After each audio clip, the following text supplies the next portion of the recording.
প্রিয় উপস্থিতি, আমরা একটা মহামূল্যবান, বড় বরকতপূর্ণ, বড় ফজিলতপূর্ণ, অনেক গুরুত্বপূর্ণ একটা মাসকে অতিক্রম করেছি। যখন রমাজান মাস প্রবেশ করত, তখন রসুল সাল্লাল্লাহু আলাইহি ওয়াসাল্লাম সাহাবীদেরকে এই খুশি সংবাদ সাহাবীদেরকে বলতেন, এই আনন্দের সংবাদটা বলতেন যে, সাহাবীরা, তোমাদের কাছে অতীব গুরুত্বপূর্ণ বরকতপূর্ণ একটা মাস তোমাদের নিকট এসেছে, যা এই মাসের সিয়ামকে আল্লাহ তাআলা তোমাদের জন্য ফরজ করে দিয়েছেন। তো সেরকমই একটা মাসকে আমরা অতিক্রম করছি, অতীব গুরুত্বপূর্ণ ফজিলতপূর্ণ মাস। 11 মাসের তুলনায় এ মাসের শ্রেষ্ঠত্ব আল্লাহর নিকটে কেবলমাত্র। এমন একটা মাসকে আমরা অতিক্রম করছি। যেহেতু রমাজান মাস এবং জুমার দিন, সে উদ্দেশ্যে সে অনুযায়ী রমাজানের ফজিলত, গুরুত্ব, তাৎপর্য নিয়ে কিছু আলোচনা করার চেষ্টা করবো ইনশাআল্লাহ তাআলা। ওমা তৌফিক ইল্লা বিল্লাহ। রমাজান মূলত আমরা কিভাবে পার করব? আমরা রমাজান প্রবেশ করেছি, রমাজান আমাদের কাছে উপস্থিত হয়েছে। এখন আমাদের জানার বিষয় হচ্ছে, এই রমাজান মাসকে আমরা কিভাবে অতিবাহিত করব, এই দিনগুলিকে কিভাবে পরিচালিত করব একবারে শেষ সিয়াম পর্যন্ত। আজকে আল্লাহ রহমতে 2টা সিয়াম চলছে এবং 29 বা 30, 1 মাস পূর্ণ সিয়াম আমরা কিভাবে অতিবাহিত করব এই দিনগুলিকে সংক্ষিপ্ত ছোট ছোট করে গুটি কয়েক কথা আমি আলোচনা করবো ইনশাআল্লাহ। এগুলো মনোযোগ দিয়ে শ্রবণ করবেন এবং মনে রাখার চেষ্টা করবেন, আমল করার চেষ্টা করবেন। আল্লাহ তাআলা আমাদের সেই তৌফিক দান করুক, আমরা বলবো আমিন। প্রথমত, গল্প করলে অসুবিধা হবে, কিন্তু আমি বলতে পারবো না, খুব সমস্যা হয় আমার কথা বললে। তোমার বড় ছেলে মন করছে কেন? আমি গত পরশু বলেছিলাম, যদি আরেকবার সেটা সুন্দরভাবে বলি, বুঝতে সুবিধা হবে। সেটা হচ্ছে নিয়তকে পরিশুদ্ধ করা, নিয়তকে মজবুত করা, দৃঢ় প্রতিজ্ঞাবদ্ধ হওয়া যে এই মাসে যে আমি রমাজানকে পেয়েছি, আমার পৃথিবী সবকিছু বাদ দিয়ে আমার একমাত্র, শুধুমাত্র, কেবলমাত্র একটাই টার্গেট হবে, সেটা মহান প্রতিপালক আল্লাহ রাব্বুল আলামিনকে সন্তুষ্ট করা।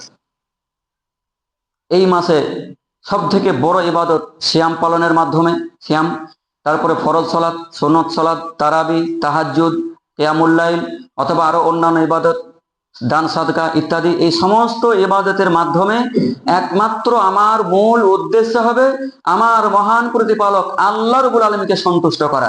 এর বাইরে আমার আর অন্য কোনো টার্গেট হবে না ইনশাআল্লাহ। মূল টার্গেট আমাকে এটা রাখতে হবে যে আল্লাহকে সন্তুষ্ট করা।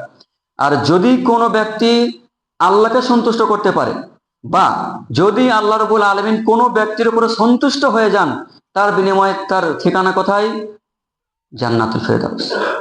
তার ঠিকানা হচ্ছে জান্নাত। তাহলে আমাদের নিয়ত হবে একবারে মজবুত, যে এই মাসে আল্লাহ রাব্বুল আলামিনকে সন্তুষ্ট করা। এটা আমাদেরকে মনে রাখতে হবে। দ্বিতীয়ত হচ্ছে রমাজান সম্পর্কে জানা, রমাজান মাসকে জানা, রমাজান সম্পর্কে সামান্যটুকু হলেও ইলম অর্জন করা, যে আসলে এই মাসের গুরুত্ব কি, এই মাসের তাৎপর্য কি, এই মাসে সিয়াম কিভাবে রাখতে হবে, কি কি কারণে সিয়াম ভঙ্গ হয়ে যায়, কি কি কারণে সিয়াম নষ্ট হয়ে যায়, কোন কোন কাজের কারণে সিয়াম হালকা হয়ে যায়, কি কি করলে সিয়ামের মতো এত বড় একটা ফজিলতপূর্ণ ইবাদত আরো মজবুত হবে, কোন কাজের বিনিময়ে সিয়ামটা আরো নেকিপূর্ণ হয়ে যাবে। এই যে চতুর্থ জ্ঞান, বিভিন্ন বিষয়ের উপরে এই জ্ঞান আমাকে আপনাকে জানতে হবে। যদি এই মাসলা মাসাইল, এই জ্ঞান যদি না থাকে, তাহলে কিভাবে সিয়ামটা আপনার অজান্তেই নষ্ট হয়ে যাচ্ছে। একটা সিয়াম নয়, একটা মাস, এভাবে বছরের পর বছর আপনি যতদিন জীবিত থাকবেন, যতদিন সিয়াম পালন করবেন, হয়তো বা দেখা যাচ্ছে আপনার অজান্তে, অজ্ঞতাবশত একটা সিয়াম আপনার পক্ষ থেকে কবুল হয়নি, না জানার কারণে। এজন্য রমাজান সম্পর্কে আমাদের খুব ভালোভাবে জানতে হবে। কখন সাহারি করব, সাহারির শেষ সময় কতক্ষণ, কিভাবে সাহারি করব, সাহারিতে কি খাবো, দিনটা কিভাবে অতিবাহিত করব, ইফতার কখন করব, কোন সময় ইফতার করব, ইফতার করার সঠিক সময় কোনটা, তারাবি 8 রাকাত পড়বো নাকি 20 রাকাত পড়বো, 20 রাকাত পড়বো, এই বিষয়ে মোটামুটি ভাবে সঠিক জ্ঞান আপনাকে অর্জন করতে হবে। তাহলে রমাজান সম্পর্কে আমাকে আপনাকে জানতে হবে, ইলম অর্জন করতে হবে। এরপর হচ্ছে সময়ের পরিকল্পনা। সময়টা আমরা কিভাবে অতিবাহিত করব, সকাল থেকে নিয়ে সাহারি খাওয়া থেকে নিয়ে ইফতার থেকে নিয়ে রাত্রি ঘুমাতে যাওয়া পর্যন্ত, এভাবে করে পুরো একটা মাস কিভাবে অতিবাহিত করব। আমি বলবো একটা দিনের রুটিন তৈরি করুন। সাহারি থেকে নিয়ে একদম সে ঘুমাতে যাওয়া পর্যন্ত কি কি কাজ করবেন আর কি কি ইবাদত বন্দেগী করবেন, একটা দিনের রুটিন তৈরি করুন। এটা চলবে 1 মাস যাবত। সাহারিতে উঠবেন, সাহারি করবেন, এরপরে ফরজ সালাত আদায় করবেন, ফরজ সালাত আদায় করার পর একটু সময় কোরআন তেলাওয়াত করুন, এরপরে প্রয়োজন আপনি আবার একটু একটু আরাম করুন, একটু ঘুমিয়ে পড়ুন, সমস্যা নেই, সূর্যটার পর আপনি ঘুমাতে পারেন। এরপর আপনি আপনার কাজকর্ম করুন, কাজ করতে করতে করতে এক দুপুর আপনি কাজ করুন, সমস্যা নেই। কিন্তু ভুলে গেলে চলবে না আল্লাহ রাব্বুল আলামিনের ইবাদত, তার তাসবিহ তাহলিল জিকির আজকার, আল্লাহর স্মরণ থেকে যেন গাফেল না হয়ে যায়। এরপরে জহর হবে, 5 সালাত আদায় করুন, আবার কিছুক্ষণ কোরআন তেলাওয়াত করুন, প্রয়োজন একটু ঘুমিয়ে পড়ুন, আসরের সালাত আদায় করুন। আসরের পর কি করবেন?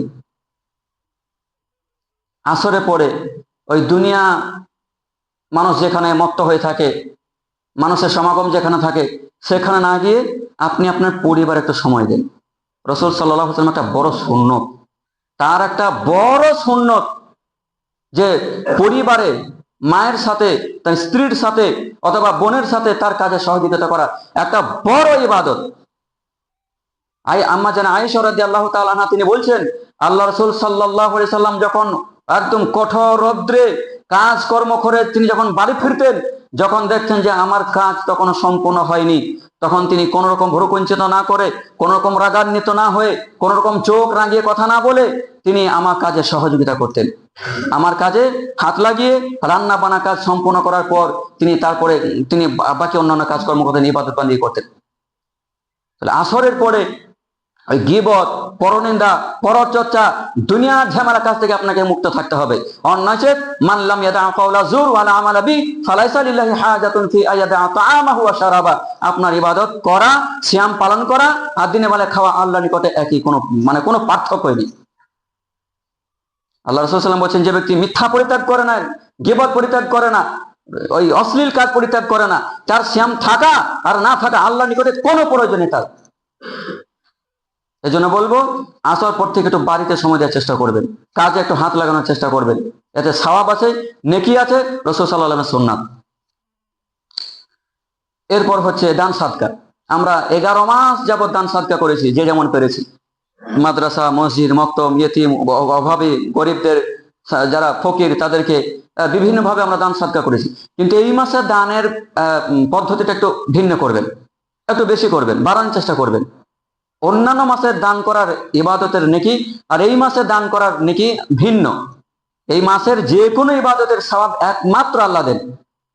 এজন্য সারা বছর আপনি সাদকা করেছেন, দান করেছেন, এই মাসে দান করার প্রস্তুতি আরেকটু বেশি না হয়। এবং 6 নম্বর একটা জিনিস, সেটা হচ্ছে পরিবারকে এই বিষয়ে অবগত করানো। এটা যদি প্রথমে বলা দরকার ছিল, এটাই আমাদের প্রথমে জানা দরকার। আমরা মোটামুটি ভাবে সবকিছু জানি, কিন্তু বাড়ি মা বোনেরা তারা কতক্ষণ শুনবে, তাদেরকে কেই বা বলবে। এই জন্য আমার আপনার দায়িত্ব হলো, আপনি বাড়িতে গিয়ে বলবেন কিভাবে সিয়ামটাকে, কিভাবে এই মাসটাকে অতিবাহিত করব, কিভাবে দিনটা পরিচালনা করব, কিভাবে কোরআন তেলাওয়াত করব, কতক্ষণ কোরআন তেলাওয়াত করব, কখন কখন কাজ করব আর কখন কখন ইবাদত করব, এই জিনিসটাকে আপনাকে সুন্দর করে বুঝিয়ে দেওয়া। তাছাড়া আপনি আপনার ইবাদত ঠিকঠাক মতো পালন করছেন, দেখা যাচ্ছে বাড়ির মহিলা, আমার মা, আমার বোন ঠিকঠাক ভাবে ইবাদত সম্পাদন করতে পারছে না কাজে কর্মে ব্যস্ততার কারণে। এজন্য পরিবারকে প্রস্তুত করে তোলা, ইবাদতে তারা যাতে দিনটা ইবাদতে অতিবাহিত করতে পারে, এজন্য পরিবারকে প্রস্তুত করে তোলা, এটা মনে রাখবেন। তাহলে এই কয়েকটা জিনিসের মাধ্যমে আমরা রমজানকে অতিবাহিত করব। এরপরে যেটা আসছে সেটা হচ্ছে ইস্তিগফারের মাধ্যমে।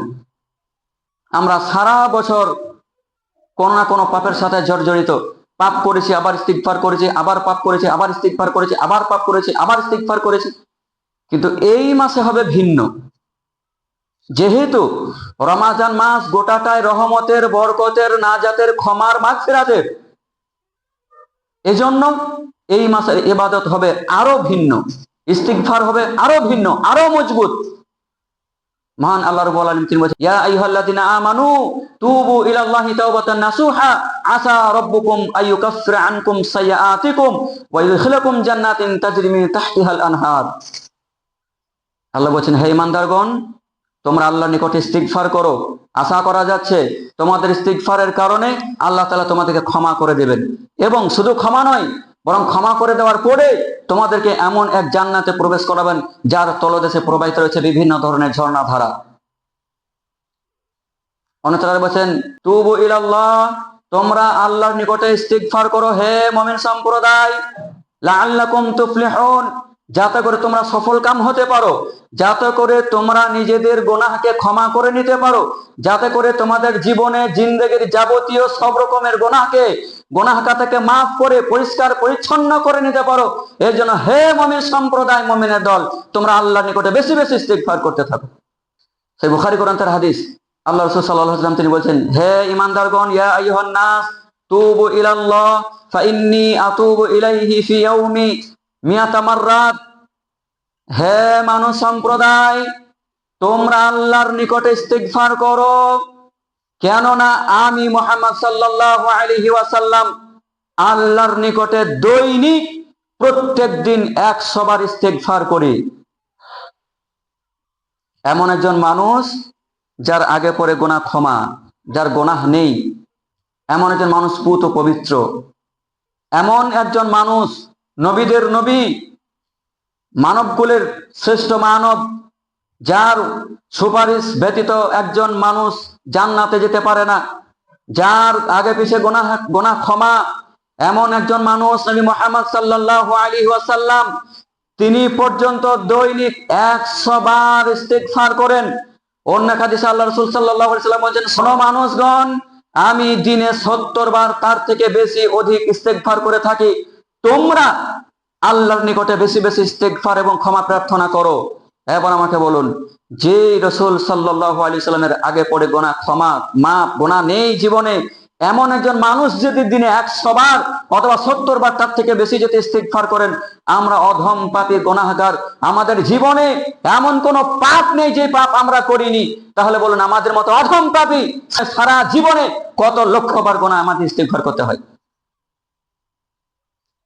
ওই গুনাহ করতে করতে করতে করতে করতে করতে গুনাহ পাহাড় করে দিয়েছি, কত শত পাহাড় আমাদের গুনাহ হয়ে গেছে, তার আমাদের কোনো হিসাব নেই, কোনো খোঁজ খবর নেই। আমরা তুচ্ছ তাচ্ছিল্য মনে করি, খুব ছোট মনে করি, ছোট পাপগুলোকে পাপ মনে করি না।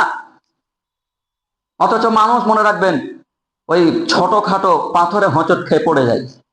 কখনো দেখেছেন পাহাড়ে বড় পাথরে হোঁচট খেয়ে পড়ে গিয়েছে? পড়ে না। মানুষ বড় গুনাহগুলো বুঝতে পারে। যখন একজন মিথ্যা কথা বলেছে, জানে মিথ্যা কথা বলছে, বেবিচার করেছে, জানে বেবিচার করছে, আমি বিশাল কাবিরা গুনাহ করছি, সিয়াম পালন করছি না, কাবিরা গুনাহ করছি, সালাত আদায় করছি না, কাবিরা গুনাহ করছি, এই বড় বড় গুনাহগুলো সে জানে। কিন্তু ছোটখাটো চলতে ফিরতে যে গুনাহগুলো হয়েছে গীবতের মাধ্যমে, আপনি গীবতকে ছোটখাটো গুনাহ মনে করেন না, কখনোই গীবতকে ছোট গুনাহ মনে করবেন না। আয়েশা রাদিয়াল্লাহু তাআলা আনহা একটা কথা বলছেন রাসূল সাল্লাল্লাহু আলাইহি ওয়াসাল্লামকে। হাফসা রাদিয়াল্লাহু তাআলা আনহা, রাসূল সাল্লাল্লাহু আলাইহি ওয়াসাল্লাম ওর একটা স্ত্রী। আয়েশা রাদিয়াল্লাহু তাআলা আনহা একটা কথা বলেছিলেন শুধুমাত্র মুহাম্মদ সাল্লাল্লাহু আলাইহি ওয়াসাল্লামকে।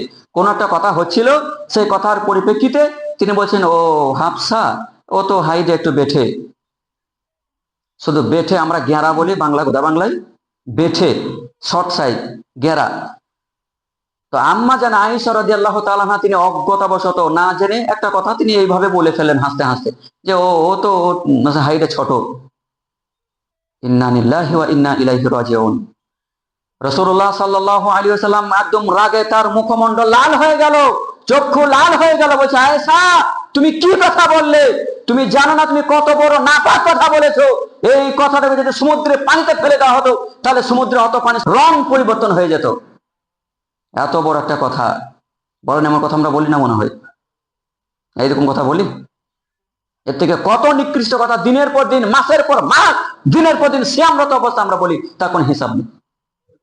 আর ইস্তিগফার তো কোনো খোঁজ খবরই নেই, কোনো প্রয়োজনই নেই। আমরা পাপ করি না, ইস্তিগফার কেন করবো, এমনটা আমাদের ধারণা। সম্মানিত উপস্থিতি, এমন ভুল ভাবে আপনি রমাজান মাসকে পরিচালনা করবেন না। নচেত রমাজান পেরোবে, সিয়ামও পালন করবেন, এর পরিবর্তে এর ফল আপনি কিছুই পাবেন না, শূন্য খাতা নিয়ে বাড়ি ফিরবেন, মনে রাখবেন। এবং 8 নাম্বার হচ্ছে দোয়া করা। সারা বছর আপনি কম বেশি দোয়া করেছেন, বিভিন্ন সময় বিভিন্ন ভাবে বিভিন্ন কিছু চাওয়ার জন্য পাওয়ার জন্য এই জন্য আপনি দোয়া করেছেন যাতে দোয়া কবুল হয়। এবং রমাজান মাস দোয়ার গতি হবে আরো একটু ভিন্ন, দোয়ার গতি হবে একটু অন্য রকমের। আপনি দোয়া করবেন, আল্লাহ তাআলা, আমি যে সন্তুষ্টি অর্জনের জন্য সিয়াম পালন করছি, তোমাকে যেই রাজি করার জন্য সিয়াম পালন করছি, এত কষ্ট করে না খেয়ে না দে, এই সিয়াম যাতে কবুল হয়, এই কবুলিয়াতের জন্য আল্লাহ রাব্বুল আলামিনের কাছে দোয়া করবেন একনিষ্ঠতার সাথে। কিছু যদি দোয়া করতে না পারেন, কম করে 4টা দোয়া করবেন আপনারা। 4টে জিনিসে দোয়া করবেন। এক, নিজে গুনাহের ক্ষমা বা নিজের ইবাদত কবুলের জন্য দোয়া, নিজের জন্য। আপনি নিজে যা কিছু করছেন সকাল থেকে সন্ধ্যা পর্যন্ত, যাবতীয় কর্ম, যাবতীয় কাজ, সেই কাজ যেন সঠিক হয়, হারাম যেন না হয়, হালাল পন্থা যেন হয়। এই নিজের জীবনকে সঠিকভাবে এবং কোরআন ও হাদিসের উপরে পরিচালিত করার জন্য আল্লাহর কাছে দোয়া করবেন, যাতে আমি নিজের জীবনকে একমাত্র কোরআন এবং হাদিসের অনুযায়ী আমি যেন জীবনকে পরিচালনা করতে পারি। আল্লাহ তুমি আমার দোয়া কবুল করে, এইভাবে করে কান্নাকাটি করে দোয়া করবেন। 2, নিজের সিয়াম কবুলিয়াতের জন্য দোয়া করবে। ইমাম গাজ্জালী রহমতুল্লাহি আলাই তিনি রমাদান কিভাবে অতিবাহিত করব বা একজন সিয়াম পালনকারীর জন্য কি কি শর্ত রয়েছে, 6টা শর্ত তিনি বলেছিলেন।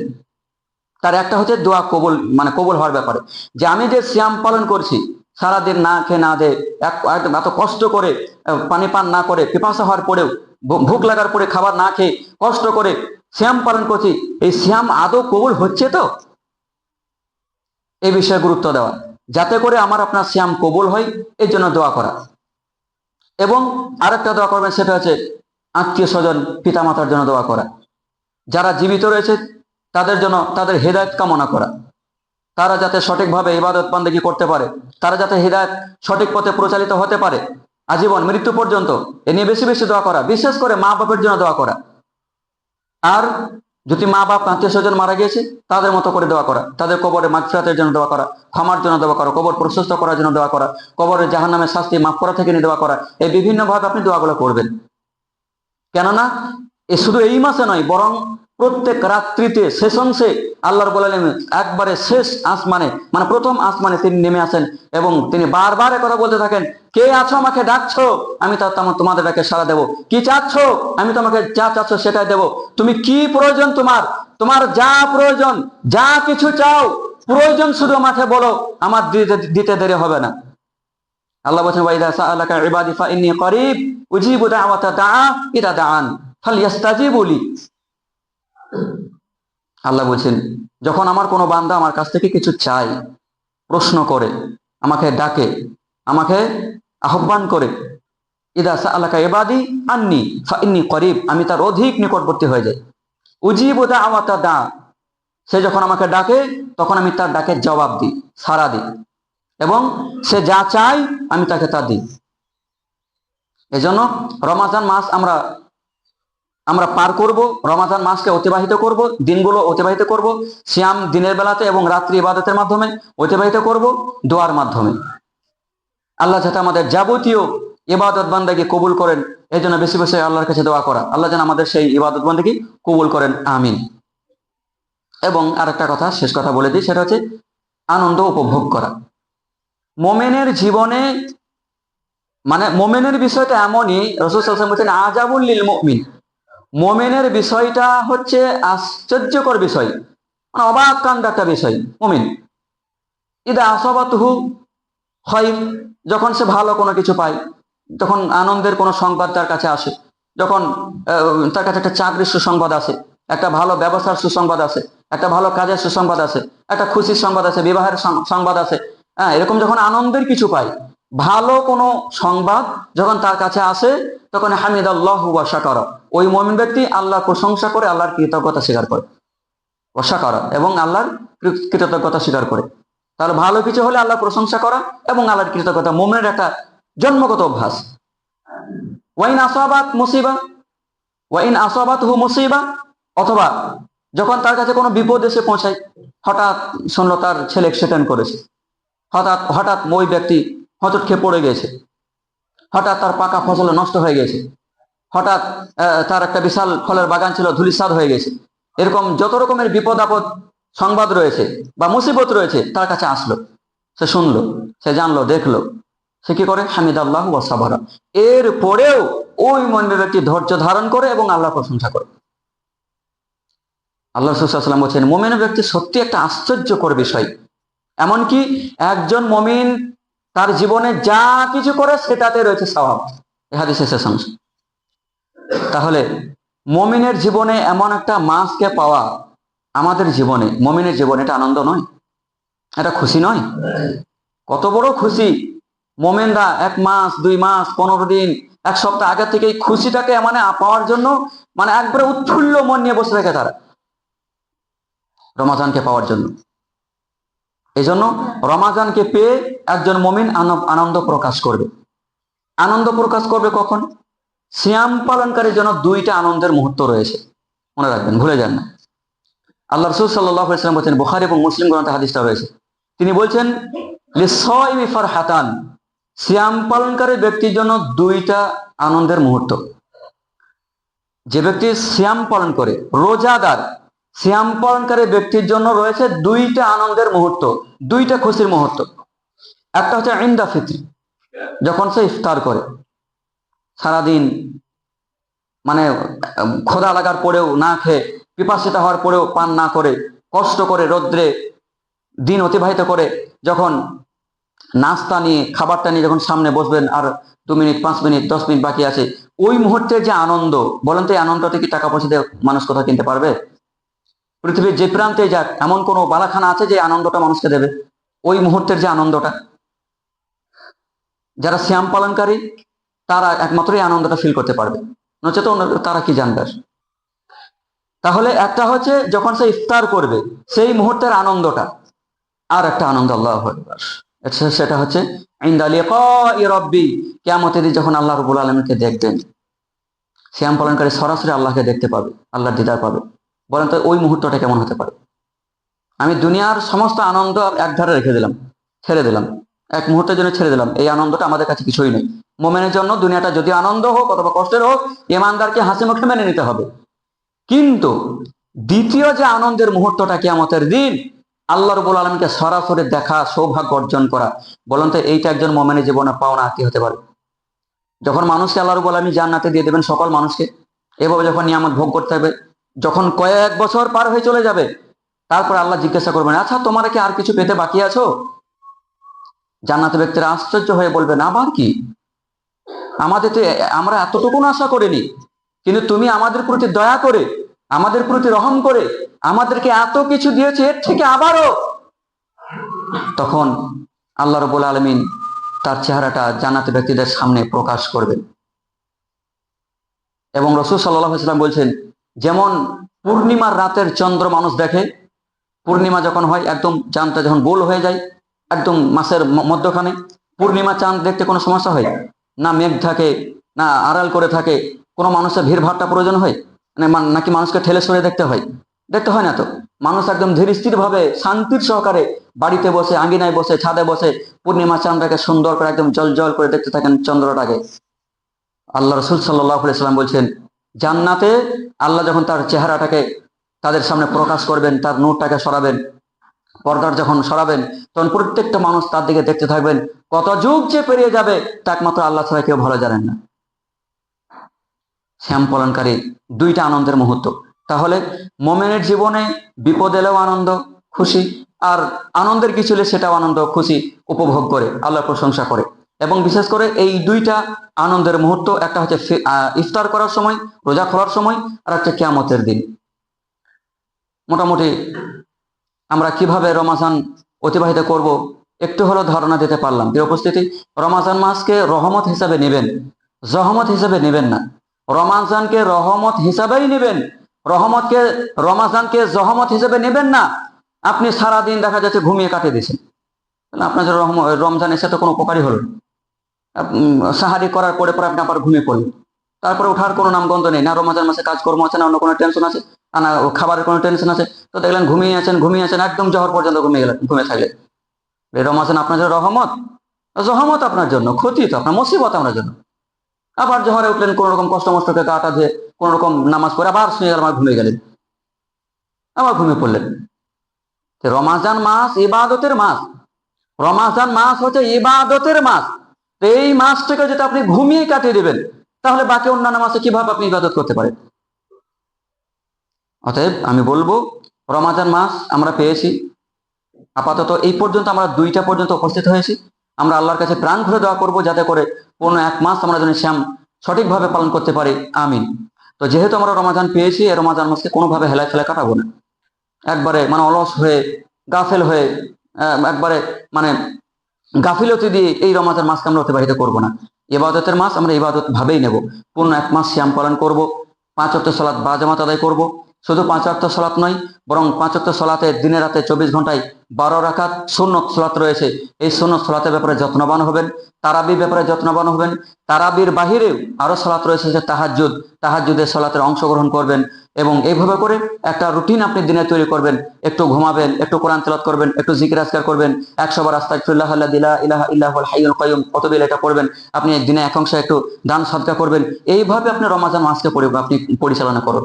দেখুন, আপনি আপনার জীবনে যে ইমানের যে একটা শান্তি বা মুমিনের একটা যে লক্ষণ বা অনুভূতি, আনন্দ, এটা আপনি পাবেন ইনশাআল্লাহ।